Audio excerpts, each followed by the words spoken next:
Hey, what's up, everybody? Welcome back. It is the Sober Experience, New Year's Eve, day before a brand new day, maybe a brand new life. It's up to you. It's one choice at a time. I'm going to play a little bit of schmusic. This is the Squirrel Nut Zippers, and the name of the song is Hell.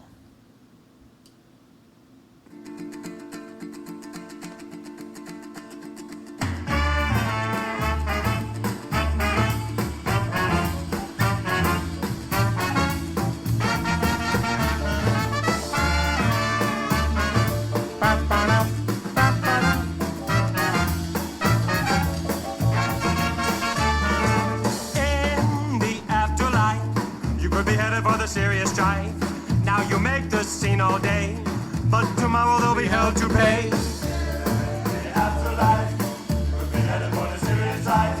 Now you make the scene all day, but tomorrow there'll be hell to pay. The people listen attentively. I mean about future calamity.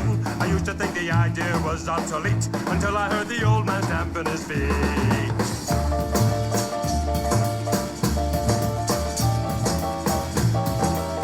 Yep.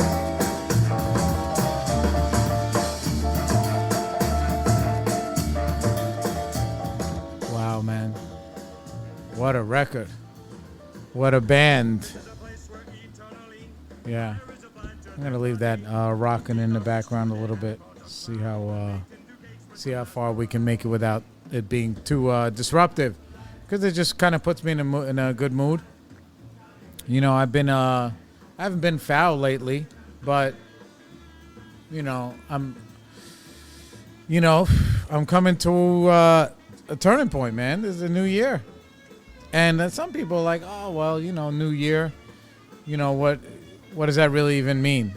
And for me, because I have my own business and because I have my my life or whatever. It's like every year, I have to do these, these inventories, man, of just, how did I, where did I fall short? How can I handle some expectations? How could I really just enjoy myself going forward? And what decisions can I make? And where can I have some kind of measuring stick? And a lot of times for, people like New Year's, what do they call it? Like a New Year's resolution or whatever. I don't even know if I ever did them. I don't even know. Yeah, I don't think so. But I know that each year of my life I've tried something different in the last few years. Different ways of challenging myself. And then each year it's a different challenge. And some challenges, some challenges, they fall into the next one. And some of them really, I'll pick one challenge, one thing that I want to do, one thing that I want to learn, and spend a year working on that. But, I guess in retrospect, all to give me the experience of, reminding myself that I can do things and achieve goals or whatever. I'm gonna lower that a little bit. Sorry. Yeah, and I'll explain to you what I mean. Okay, it's been maybe a bunch of years ago. I don't even know when it was. Was it? It had to have been pre-pandemic. I went and I did I started running, right? I started running. And I'd never ran before. And it's funny because I was just on the phone with my buddy Liam. And the way that I started running was I was in the gym and I said to myself, I'm going to get on this treadmill and I'm going to run a 5K. I don't even know what a 5K was. I had to Google what it was because I've never been much of a runner at all. At all. I've never been much of a runner, ever. I mean, I ran when I played football, but it's like when I was a kid. As an adult, no running, no cardio. no cardio in that way. So I got on the treadmill and I couldn't, I couldn't finish. And it's not that far. A 5K is like 3.1 miles, I think. Yeah. So I called him and I said, dude, I can't believe that I cannot run a 5K. And he is a marathon, like a month kind of guy. He runs every day. He's in a running club, all these things. So he's the right guy, and he's one of my closest and best friends. So what did I do? I asked for help. And he's like, yeah, because you don't know how to run. I said, okay. He says, this is what you got to do. He gives me some tips. And then 2 days later, one of the tips was that I never did it before. So don't expect too much from yourself for something that you've never done before. And then he's like, okay, so why don't you do this? Once you learn, you have to learn how to pace yourself. So you run, you break it up into sections, you run for a little bit, then you walk for a minute, and then you run again, and then you'll finish. And in my mind, because I didn't know how it works. But that walking break not only allows me to finish, allows me to finish, but I will actually have a better time, like race time, numerical time. I'll be at a faster pace because I took that break. And that's what I did. So from that treadmill, a few days later, I did it and I completed it. He's like, oh, you should sign up for a race. I was like, you know what? I'm going to sign up for a fucking race. So he said to me, we're going to do this 10K on Shelter Island all the way at the end of Long Island. And I said, bro, I can't fucking run a 10K. He's like, sure you can. I said, listen, if you can run a 5K, you can run a 10K. And I dedicated myself to, I guess, training for it, if you want to call it that. The race was like 6 weeks away, I believe. It was either a month or 6 weeks away, so I had plenty of time. And, I practiced. And I would run like every other day because I was getting sore. Like I couldn't run more than one day in a row. And he was giving me tips. He's like, okay. He's like, you got to walk when you don't have to walk. So that way, blah, blah, blah, this, that, and the third. Make sure I bought myself a pair of running shoes. And lo and behold, I did it. I prepared myself. Then I went, when we got out, and Shelter Island 10K is an amazing race, for a first race. And I got out there, and it was a whole new experience. I was nervous. I was anxious. I got a number. And then I went, and it was a beautiful course. It's like this island all the way near the end of Long Island. You drive out there. You put your car on a boat. We stayed at his family's house in Sag Harbor. We made a whole weekend out of it. And it was amazing. And he said, just as we're getting warmed up before the race, he's like, yeah, he says, let's get warmed up, blah, blah, blah. And I trained, I did the best that I could. He's like, yeah, we'll run like a quick mile just to get warmed up. I was like, bro, if I run a mile now, I ain't going to finish this race. This is what I'm saying to myself. But whatever. I moved around. Either way, it was a beautiful experience. And he was like, listen, I ran this race a gazillion times. I run it every year. So just letting you know, this is part of the course that, you have to do, the first, you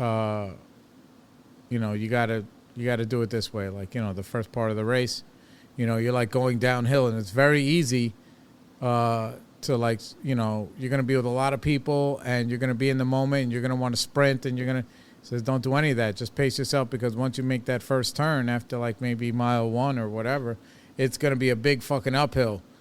And blah, blah, blah. So, let me tell you, man, it was, looking back on it now, it was really a lovely experience.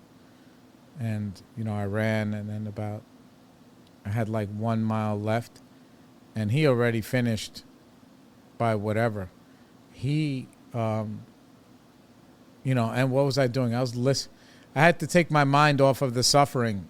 So he's like, what? You're going to listen to a fucking podcast while you run? I was like, yeah, man, because I can't be where I'm at, because I wasn't mentally strong enough really to stay. So I needed to distract my mind so that way I could keep going to get to my goal. That's what I had to do. And so there was like 1 mile left in the race, and he comes flying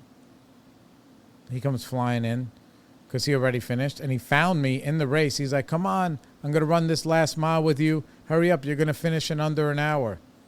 Right? And I was just like, holy shit. So I paced and I got excited. So I paced myself all the way to this last turn, and yeah. And then you go into this like field. In my mind, I think it's like Gladiator, but it's like a field, like a sports complex or whatever. Sports complex, probably like a high school fucking football field, whatever, baseball field. You got to run around the inside of the field and then get to the finish line, and it's all grass and shit. So once I got there, I fucking started booking it, and yeah, I finished in just under an hour, from never having run, 6 weeks before. But yeah, 6 weeks before, let's just say, it might have been a month, but I would say 6 weeks is a humble brag.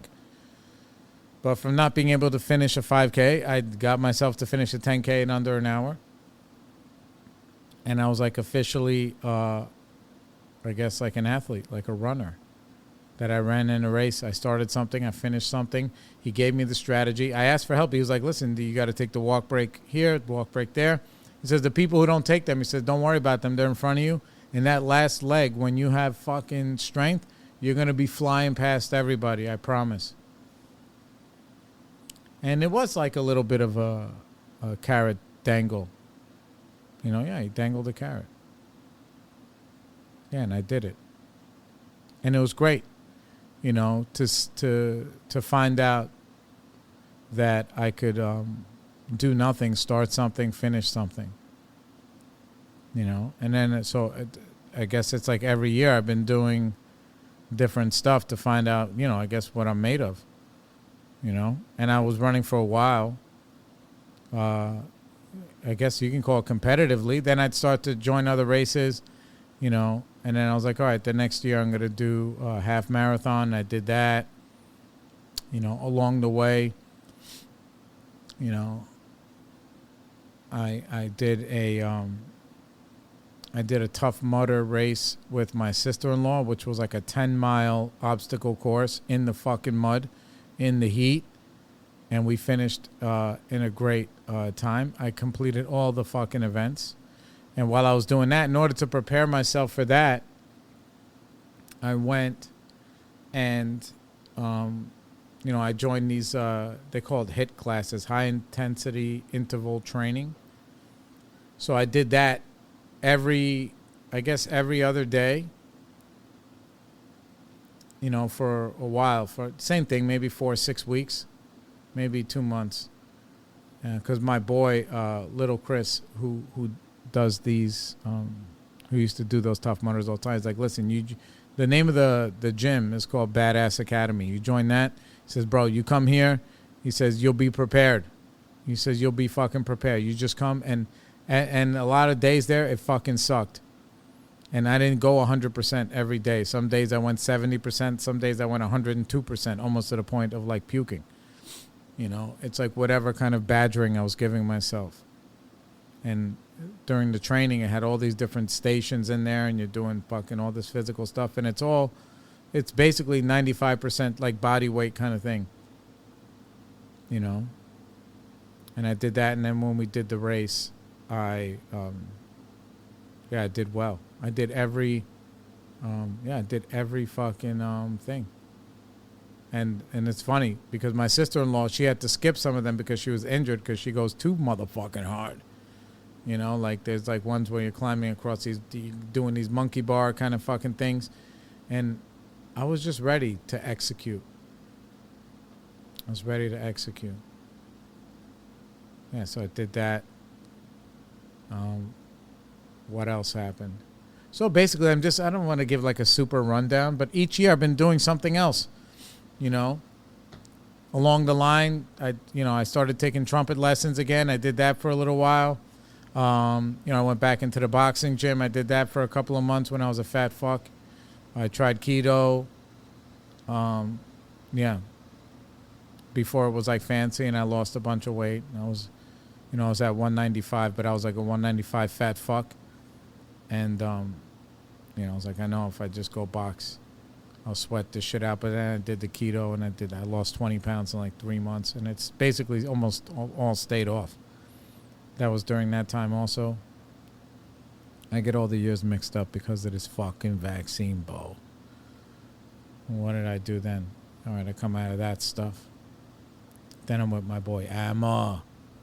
We're in the sauna. He's like, dude, you wanna be a polar bear, a Coney Island polar bear? And I was just like, we were in the sauna. I was like, yeah, let's do it. You know. And that was tough too. That was last winter. I became a polar bear. You know, and I swam like I'm gonna swim today, every Sunday, from October to April. October to April. I do about 25, 30 minutes in that cold ass fucking Atlantic Ocean water. Today, what's the temperature today? I don't even know what the water temperature is. I always find out afterwards, but it doesn't matter. Right now, it's not even cold. It's like fucking, it's New Year's Eve. It's 42 degrees. So but you have to do, on your 13th swim in that 4-month thing, or whatever it is, 4 months. You have to, on the 13th one, you become a polar bear. Now you're part of this club. And it's beautiful, and it's beautiful people, and it's a different environment. It's a different, just a different part of my life. Like I have all these different parts of my life, and that was lovely. It was lovely. So I guess I'm saying that to say this, that during that time, there are other things that I guess would be more impactful in my life that maybe I just wasn't ready for. And it takes some tough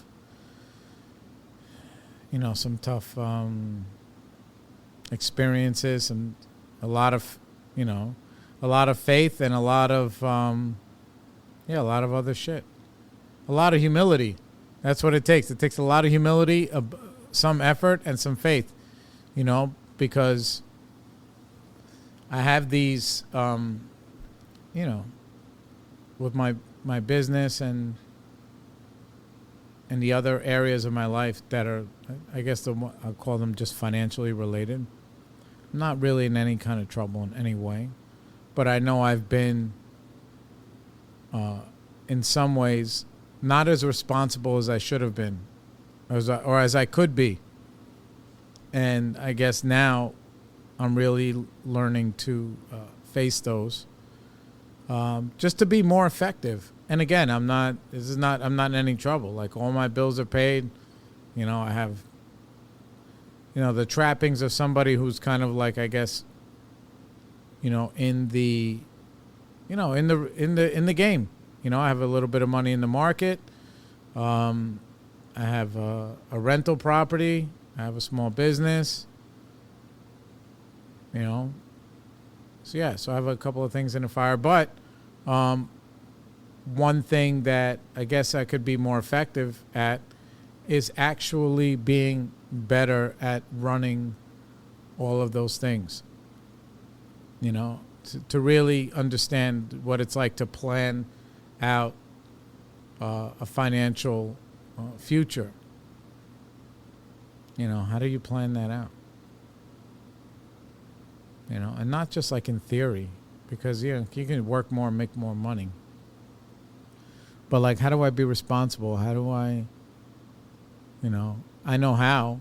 I don't know what the process is, but the how is I have to face where I'm at, just like I couldn't do that 5K. And then ask for help. And then formulate a plan. And then execute. And this is the one area of my life where I don't, I set these little fires, and I don't mind.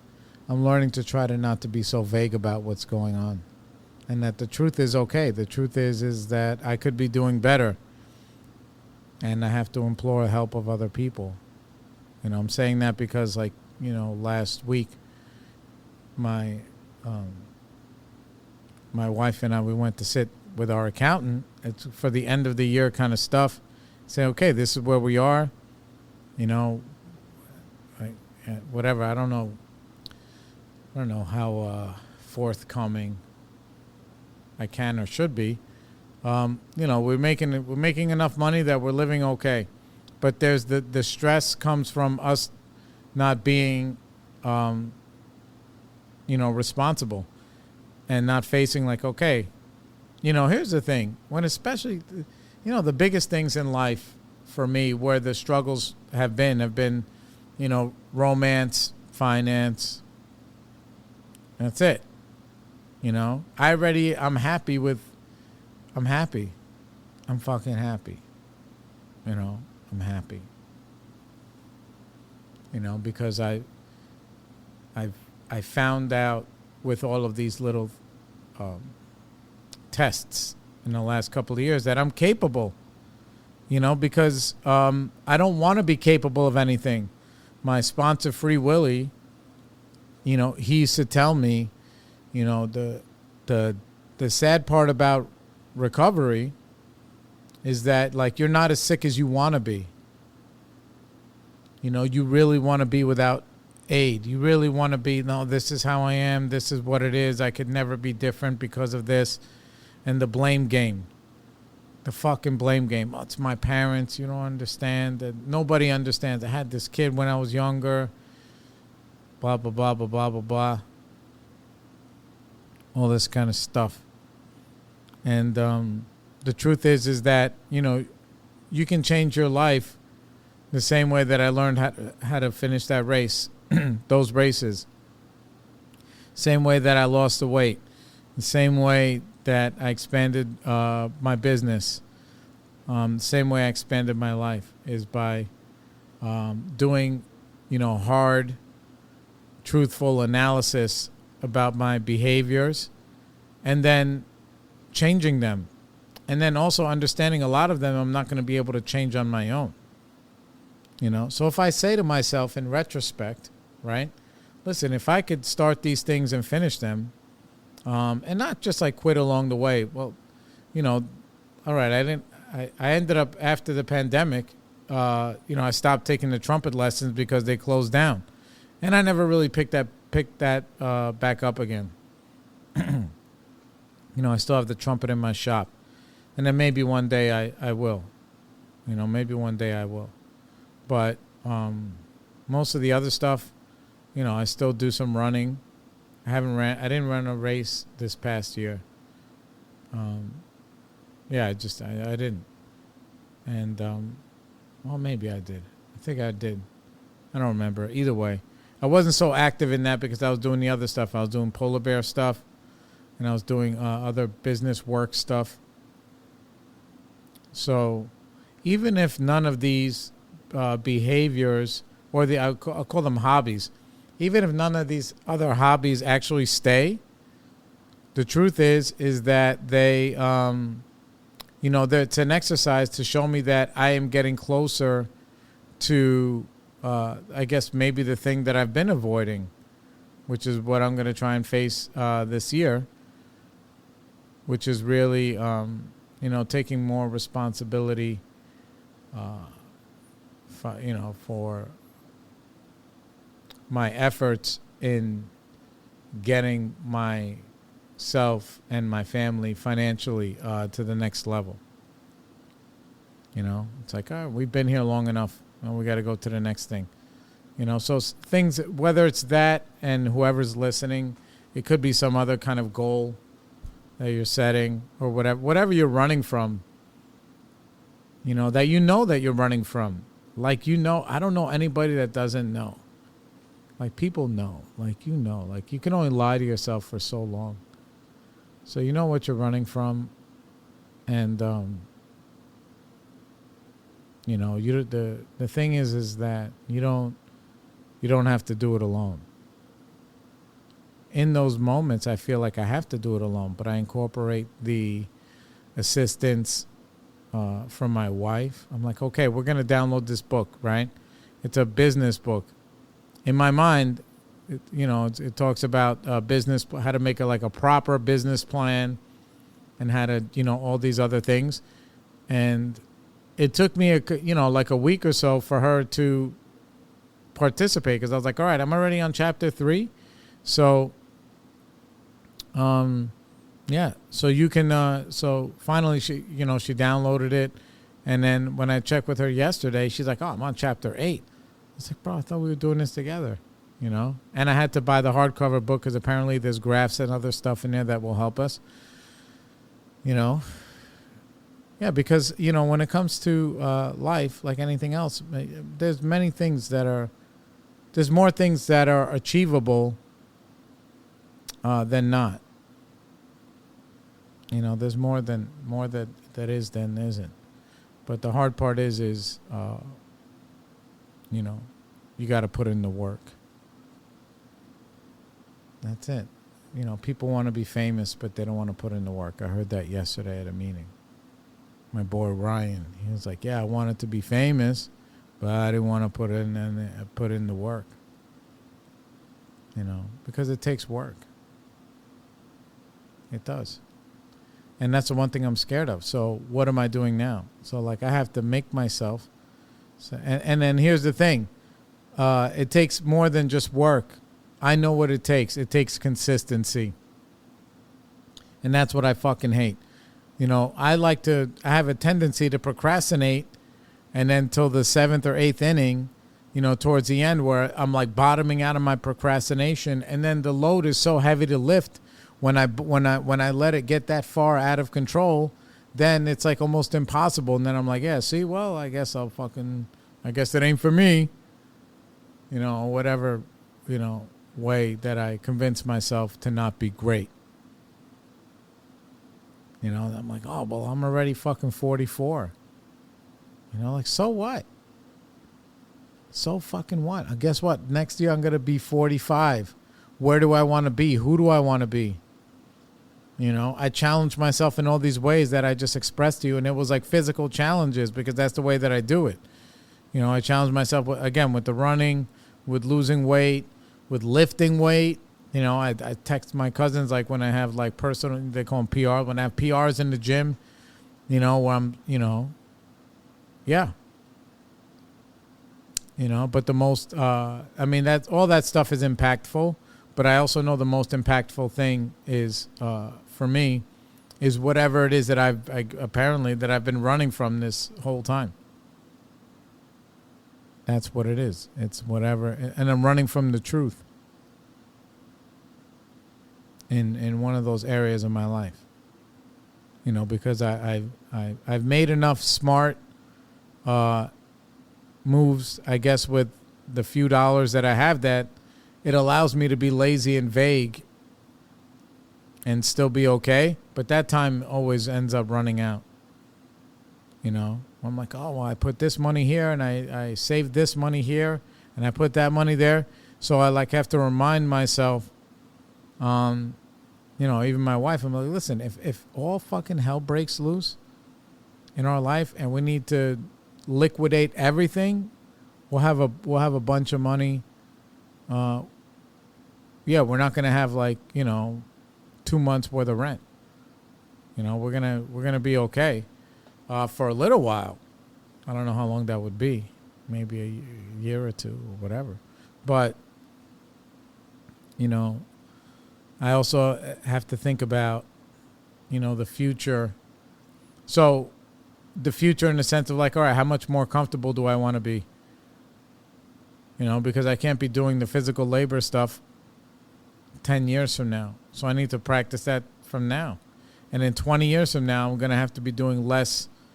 You know, am I going to be in the shape where I can, you know, do, you know, travel and take my wife wherever we feel like going and having that free time? And it's, you know, what it is that financial freedom allows me to create space where I can enjoy other things in my life more. And I did that for myself. I mean, I work a lot, but I don't do a lot of work, if that makes any sense. Because that's my life. Yeah, I work a lot, but I don't do a lot of work.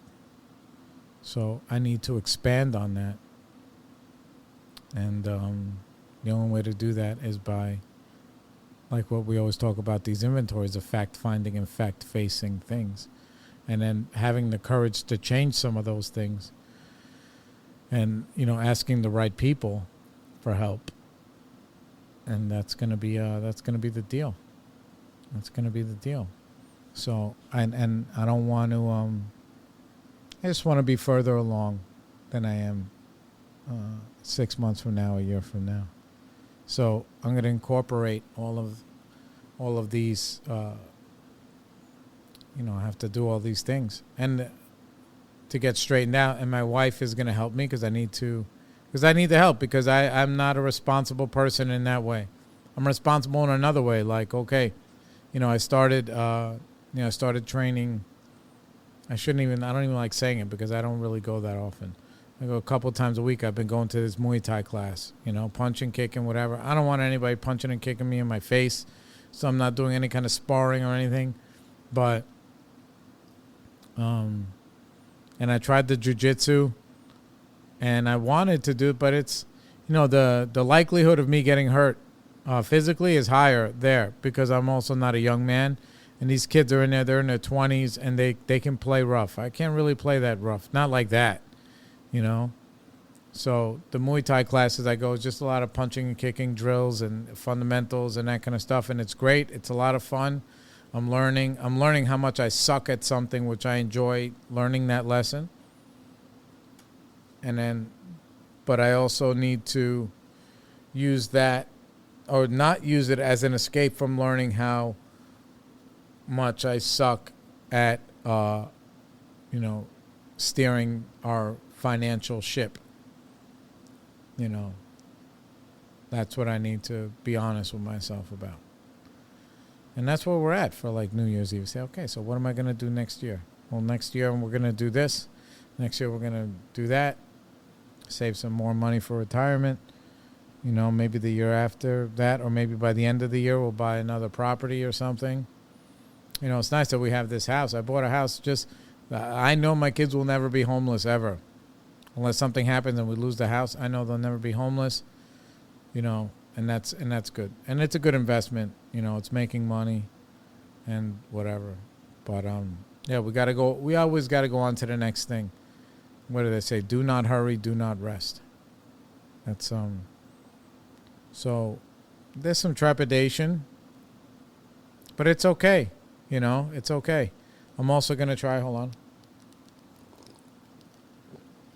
I've been trying to I've been doing this a little bit at a time, like elimination diet, where I'm eliminating shitty things out of my fucking, yeah, all the sugar and processed foods, carbs.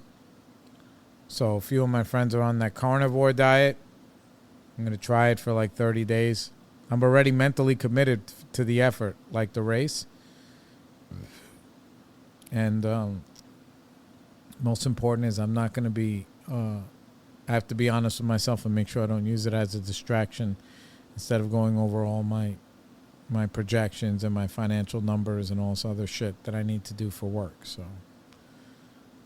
it's a beautiful life. And it's a beautiful place to be. Because where I find all of my potential in all of these challenges is where I find God for me. That's why I do meditation. That's why I do all these things. It's just to get me closer to God, because God feels good. God reminds me what I'm made of or who I can be. They always say this is the AA axiom. It's you and God in the boat, and God don't row. So you row, he steers, but you got to row. And that's the deal. Anyway, we're going to tap out. Happy New Year's to everybody. Like and subscribe on all podcast platforms. Sober Experience, share with your friends. And I don't even think I don't really feel bad or sappy. I was just, kind of working through all this stuff in real time. And I hope you guys try not to get too banged up tonight. And we'll see you next year. Love you guys. Peace.